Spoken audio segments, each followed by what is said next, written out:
Assalamualaikum warahmatullahi wabarakatuh. Halo semua, kembali lagi di channel Radar Manhwa. Kali ini Mimin akan melanjutkan sebuah komik yang bercerita tentang bangkitnya jiwa pedang legendaris terkuat.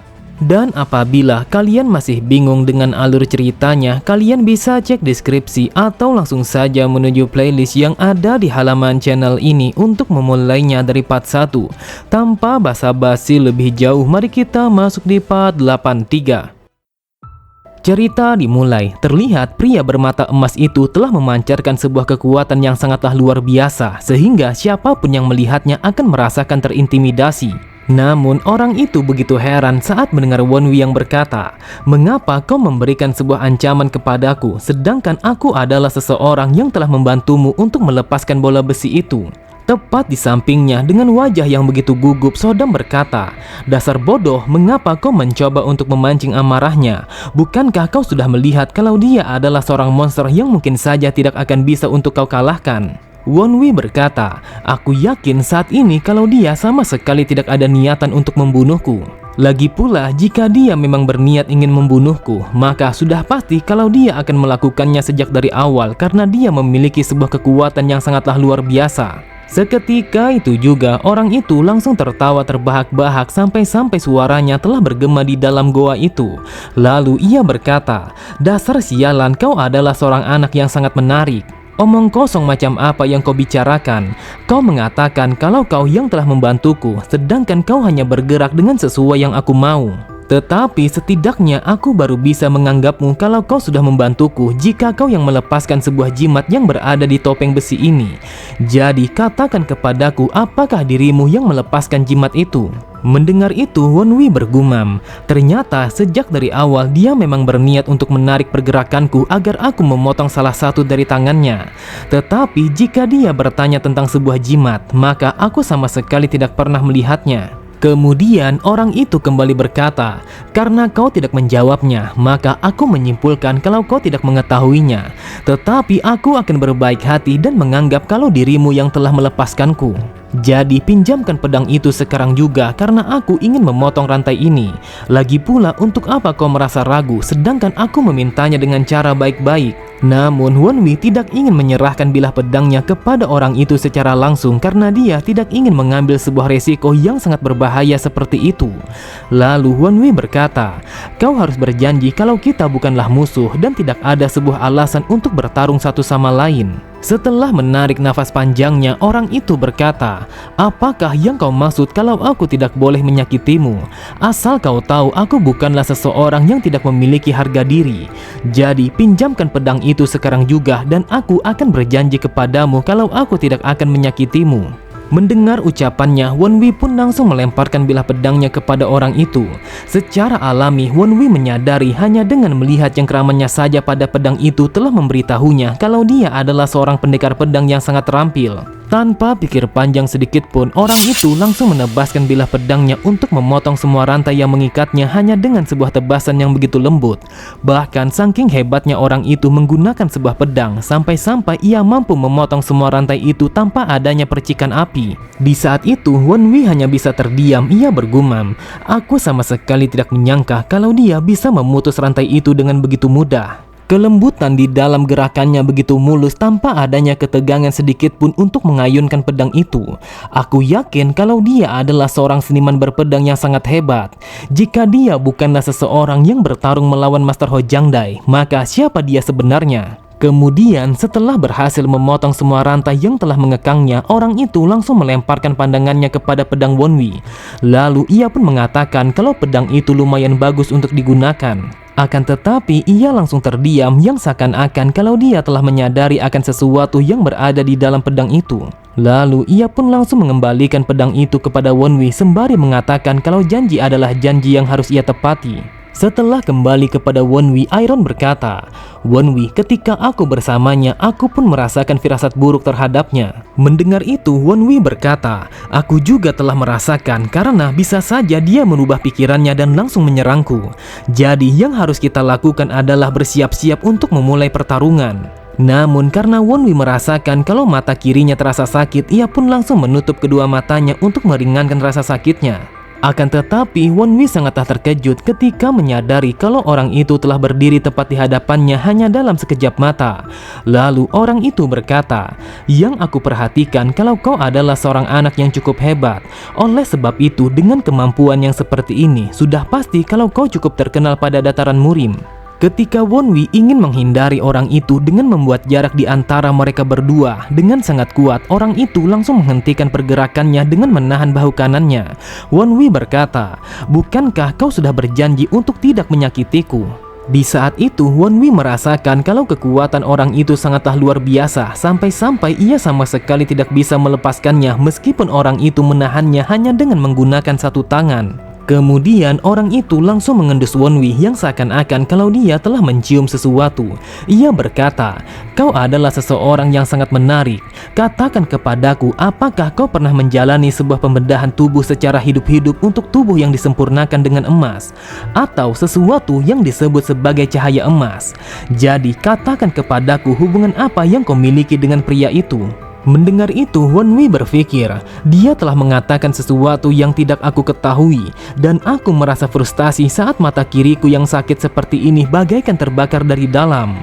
Kemudian Wonwi berkata, "Siapa pria itu dan apa yang kau maksud dengan cahaya emas?" Orang itu berkata, "Bagaimana mungkin kau telah ditangani, tetapi kau sama sekali tidak mengenali pria itu?"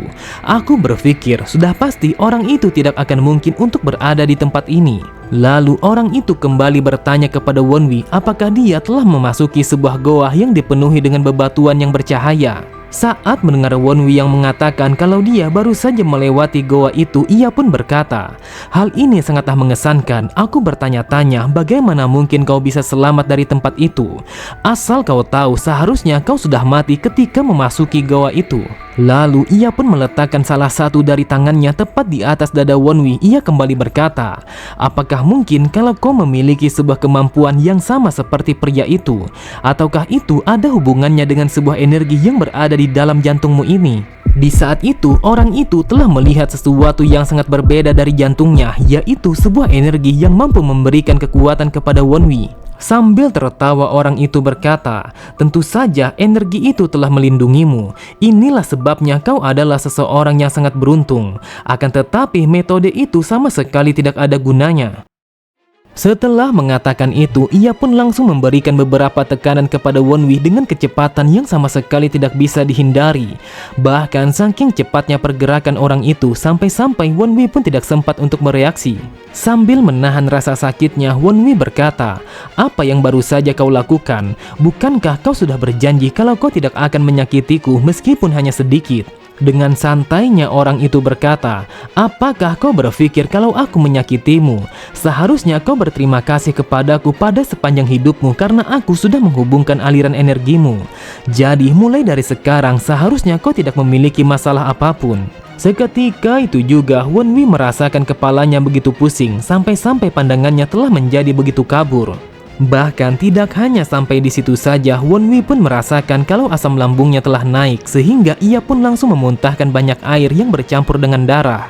Kemudian orang itu kembali berkata, "Dengan ini hutangku kepadamu sudah lunas, tetapi untuk berjaga-jaga aku akan memberitahumu tentang sesuatu. Dengarkan aku baik-baik, apabila kau bertemu dengan seseorang yang memiliki satu mata emas, maka larilah secepat mungkin tanpa menolehkan kepalamu ke arah belakang apabila kau tidak ingin berakhir sepertiku di dalam lubang ini." Namun ketika Wonwi ingin menanyakan apa yang ia maksud, tiba-tiba saja orang itu langsung menghilang begitu saja, sampai-sampai aroma kehadirannya sama sekali tidak bisa dirasakan. Setelah kepergian orang itu, Wonwi bergumam, "Saat ini rasa sakit di mata kiriku sudah menghilang sepenuhnya. Tetapi apa yang sudah ia lakukan sehingga aku merasakan kalau tubuhku jauh lebih nyaman daripada yang sebelumnya." Waktu pun terus berjalan dan tidak terasa 3 hari telah terlewati setelah kembali dari kedalaman goa itu. Sambil memperhatikan kakeknya, Wonwi bergumam, "Sudah 3 hari sejak kami kembali dari goa, kami pun langsung memberikan tanaman itu kepada kakek. Dan hasilnya kami pun telah berhasil meredakan penyakitnya sehingga membuat keadaannya menjadi semakin membaik. Setelah mendapatkan kembali tenaga dalam dan juga energi bawaanku, aku pun berusaha dengan sekuat tenaga untuk membantu pemulihan kakekku dengan cara menyalurkan energiku secara berkala kepadanya." Aku sangat berharap kalau dia masih hidup karena dia adalah satu-satunya orang yang langsung berhubungan darah kepadaku. Oleh sebab itu, aku sama sekali tidak akan pernah membiarkan kakekku untuk pergi meninggalkanku. Setelah memastikan kalau tidak ada satu orang pun yang berada di sekitarku, aku pun langsung membuka dantian pusatku dan menyalurkan energiku dengan konsentrasi yang begitu tinggi. Itulah sebabnya aku meminta kepada semua orang untuk menjauh dari hadapanku. Akan tetapi alasan yang sebenarnya adalah aku sama sekali tidak bisa membiarkan orang lain untuk melihat sebuah perubahan yang terjadi pada mata kiriku. Aku tidak menyangka kalau mata kiriku telah berubah menjadi emas ketika dantian pusatku telah terbuka, dan itu telah menunjukkan kepadaku tentang perbedaan di antara penglihatan mata kananku dan juga penglihatan mata kiriku. Ketika aku menggunakan mata kiriku, aku pun dapat melihat sebuah energi yang mengalir melalui tubuh manusia dengan sangat jelas, entah itu bentuknya ataupun pergerakannya. Dan ini aku pun menyadari kalau semua orang yang hidup di dalam dunia ini telah memiliki energi bawaan yang tersimpan di hatinya. Metode cahaya emas dan juga sebuah kesempatan yang diberikan oleh seseorang yang tidak aku ketahui. Bahkan keberuntungan yang aku dapatkan tidak hanya sampai di situ saja. Yang aku rasakan saat ini kalau tenaga dalamku telah meningkat secara signifikan dan aku sudah mencapai ranah awal dari ranah puncak tertinggi. Bahkan diriku yang sekarang bisa menggunakan sebuah kekuatan yang setara sebelum aku memasuki lubang ini tanpa menggunakan sebuah kekuatan yang berpusat pada dantian tengahku. Mungkin menjadi lebih kuat memang merupakan sesuatu yang harus disyukuri. Akan tetapi hal itu terasa akan sangat sia-sia jika aku tidak bisa menyelamatkan kakekku. Bahkan apa gunanya semua kekuatan itu jika aku tidak bisa menyelamatkan seseorang yang sangat penting bagi kehidupanku? Dasar sialan, mengapa situasinya telah menjadi seperti ini? Seharusnya dia mendapatkan pengobatan yang sangat tepat dari seorang dokter agar dia bisa pulih dengan cepat. Apa yang harus aku lakukan karena aku sangat frustasi bagaikan orang yang gila. Aku tidak bisa menunggunya sampai 1 bulan karena aku tidak ingin kehilangan kakekku. Akan tetapi Wonwi langsung terdiam ketika merasakan kalau tangan Wolno telah menyentuhnya. Dengan lirihnya Wolno berkata, "Wahai cucuku, aku tidak tahu apa yang terjadi. Akan tetapi bagaimana mungkin pria tua ini masih hidup sedangkan yang aku rasakan kalau aku sudah mati?" Tanpa pikir panjang sedikit pun, Wonwi pun langsung menjelaskan kepada kakeknya kalau dia telah berhasil mendapatkan bunga malapetaka bersama orang itu yang berada di dalam kedalaman goa. Mendengar cerita Wonwi, Wolno pun melemparkan pandangannya kepada orang itu yang terkapar di atas tanah. Ia berkata, "Kang Bu, apakah kau begitu bodoh sampai-sampai kau bertindak sejauh ini bersama cucuku hanya untuk menyelamatkanku?" Wonwi pun berkata, "Wahai kakek, bagaimana mungkin aku bisa memikirkan sebuah resiko ketika keluargaku sangat membutuhkan pertolongan?" Mendengar itu, Wolno berkata, "Apakah kau tidak berpikir apa yang harus aku katakan kepada ibumu apabila terjadi sesuatu kepadamu?"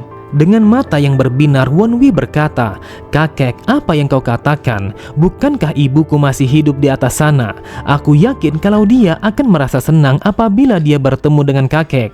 Akan tetapi Wonwi langsung terdiam ketika mendengar Wolno yang mengatakan kalau Wonwi tidak perlu untuk berbohong lagi tentang kehidupan ibunya. Mendengar itu, Wonwi bergumam, bagaimana mungkin dia mengetahui akan kebenarannya kalau ibuku telah meninggal? Apakah mungkin di saat itu aku mengatakannya dengan ragu kepada kakek tentang kehidupan orang tuaku? Dengan tangan yang bergetar, Wonwi berkata, "Kakek, awalnya aku berpikir kalau aku akan mengatakannya kepadamu di waktu yang tepat karena aku memikirkan kesehatanmu. Tetapi aku tidak bisa mengatakannya secara langsung."